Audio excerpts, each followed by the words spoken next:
have a new habit that I have been doing every single day this year, or most days at least, and that is going for a walk as soon as I wake up. And it is amazing because it gives me a chance to just reflect and be in my thoughts. And on my most recent walk, I realized that the last house that I bought, which is my second house, I actually got it for free. And no, this is not clickbait. This is a true story. So make sure you stay till the end so you hear the whole tea. But this story about this free house starts with me buying my very first house when I was 28, living in New York City and making $48,000 a year. Yes, your girl was struggling in New York, but I still made it happen and I still was able to buy a whole house.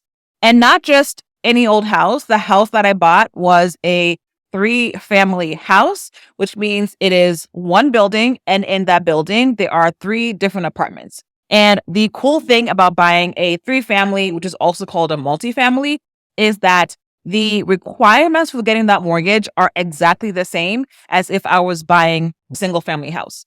So it's the same down payment. It's the same types of loans that you can qualify for. And so you're pretty much getting extra apartments for the price of one, which for me at the time, all that I cared about was that I did not want to pay expensive rent in New York City. So if I could buy a house where other people could pay my mortgage for me and I could live for free, I mean, why not?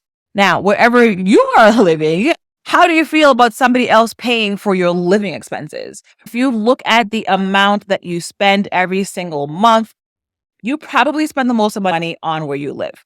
But that is a story for a different day. Let's get back to my second house being for free. So my tenants are in my house in New York City. They're paying my mortgage in full every single month. When I turned 35, I got a new job in another city and I had to move. And your girl doesn't like to pay rent. I got used to this life of not having to spend on my living expenses. And so I wanted to make sure that I bought a house, but it had to be a house where the money that I was making from my New York City house would cover my mortgage in full. So I wanted to buy another multifamily, but I couldn't because my job was moving me there and I had to buy a single family if I wanted to get this relocation package. So I wanted those free coins from my job, so I got a single family house. But I was very intentional and did not buy anything expensive because I don't like to be stressed out about paying bills.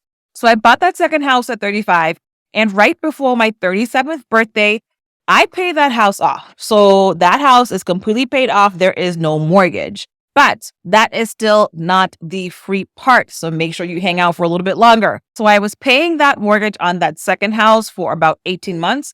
And the mortgage on the place was around $980 a month. So let's do a little bit quick math. $980 times 18 months means I paid about, 17 grand on the mortgage over the time that I was paying a mortgage. I didn't do any renovations in the house. I really just painted a few rooms. So let's just say I spent an extra grand on paint and stuff. That's $18,000. My closing costs on that house, so how much I had to bring to the table, the total closing costs were around $6,000.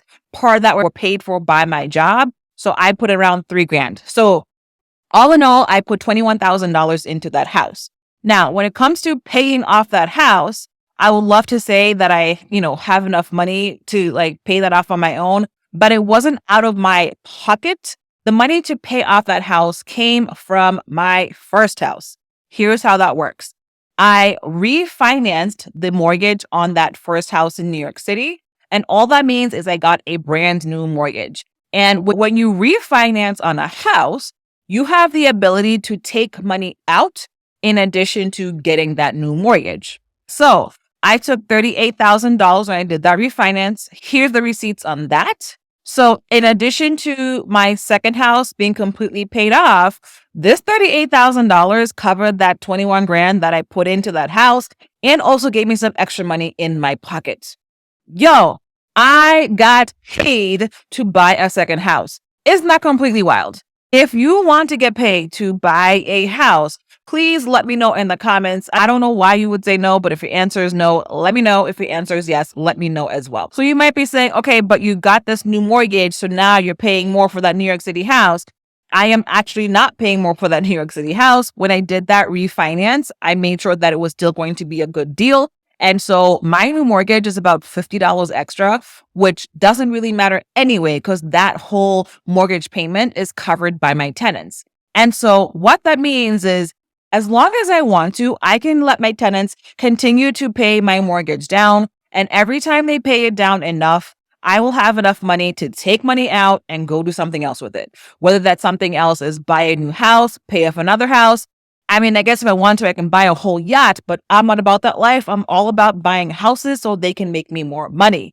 So, if this sounds exciting to you, and if you want to know how you can do this for yourself, how you can buy a multifamily house and have other people pay for your living costs, how you can use that multifamily house to continue to be a piggy bank that keeps giving back to you again and again and again, then you want to go ahead and send me a DM on Instagram, DM me the word cash flow, and let's talk about how you can get this done. I am working with a very small group of people to get their first multifamily. So you don't want to be left behind. Go ahead and message your girl. Now, you might be sitting here thinking, well, I don't have a lot of money, and so I can't do this. Did I mention that when I bought that first house that started everything, that first house that paid for my second house, that first house that allowed me to quit my job?